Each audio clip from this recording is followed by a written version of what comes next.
This one I expect a lot of people to disagree with, but I think that Blackbeard coming out in OPO9 is actually going to be not only a great meta-defining leader, but healthy for the game.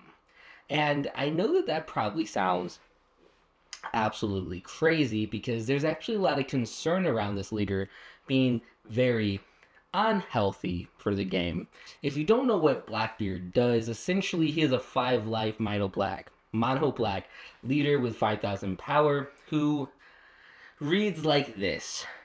Your on-play effects do not activate. So you, the Blackbeard player, gets no on-play effects, for example, Gecko Moria, and that's just a permanent on your leader. But then you have the activate main. You may discard a card, and until the start of your next turn, or until the end of your opponent's next turn, none of their on-play effects activate. Now, right off the bat, you can see where this is very control. This is a very control-heavy deck, and there's a lot of concerns around this deck because the idea is that there's a lot of cards with on-play effects. I would actually say that there's probably 85 to 90% of the top meta cards are going to have on-play effects. And essentially, Blackbeard just says, I'm going to discard one, and you don't get to use any of those cards. Most of those cards, we can look at like Gecko Moria again for an example. The whole deck is kind of built around it. Or at least the entire deck benefits a lot from you playing that. It is a very big tempo swing. So now imagine that you tap 8, play Gecko Moria, and nothing happens. That's what Blackbeard does. And the kind of concern around Blackbeard is that, well, he stops people from playing the game.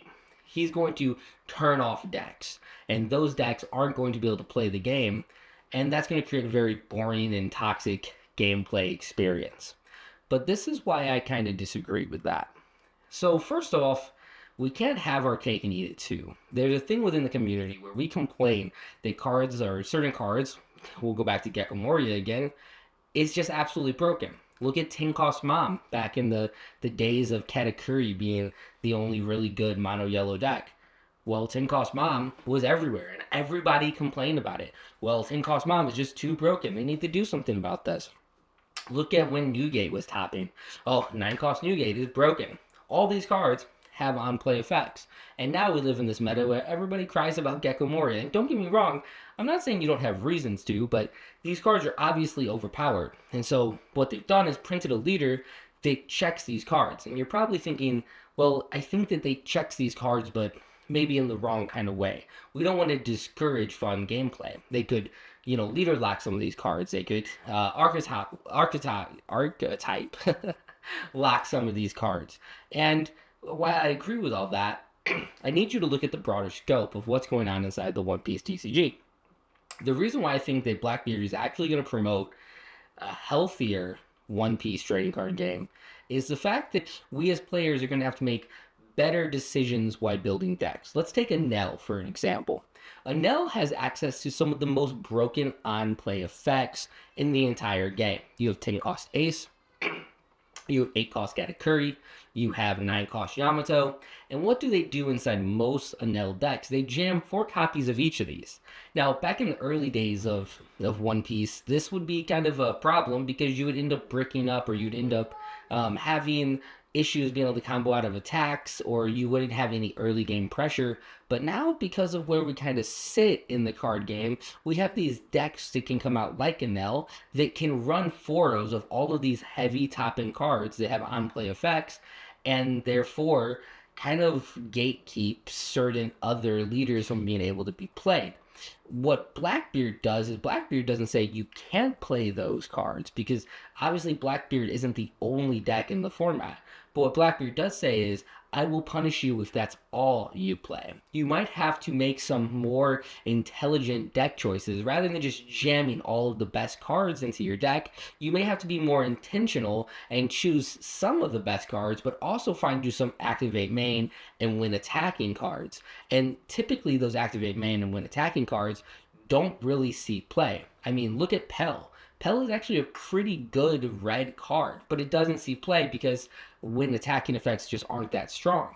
But if Blackbeard's in the meta, Blackbeard is going to say, well, that win attacking effect is actually going to be more valuable into my matchup than into other matchups. But if you have all these on-play effects, well, those are going to be useless in my matchup.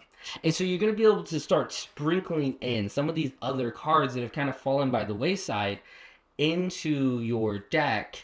And overall, that's going to kind of increase the experience. At least I think so. On top of that, I'm hoping that the intention is for Bandai to begin to slowly pull away and not print everything with these busted on-play effects. And if they do that, that's actually going to create a much healthier and diverse game. Is Blackbeard going to be annoying? Yeah, I think so. But I think that at the same time, he's going to force us all to become better players. And in turn, decks that maybe were gate-kept by the way we build certain decks will now not be as gate-kept by those decks, because those decks have to change to not be completely ran over by Blackbeard, which is going to create a more diverse meta.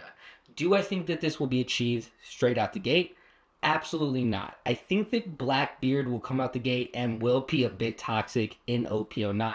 But hopefully in OPO 10, OPO 11, OPO 12, he will actually just act as a divergent from us just jamming all the best on-play effect cards into our decks and running away with it. And we'll end up with boss monsters actually being boss monsters and not something that we just have, well, max out.